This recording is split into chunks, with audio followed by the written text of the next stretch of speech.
This is a dock washer. Dock washers are used in docks, boat docks, things like that, where they're putting bolts through, lag screws through, and they want to grab a big surface.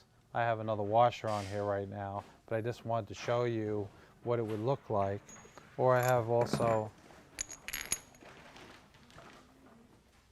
that's a hex cap screw. That'll give you an idea what a dock washer looks like to a bolt.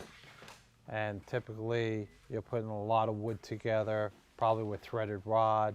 Many different applications for dock washers, and they're very, very thick.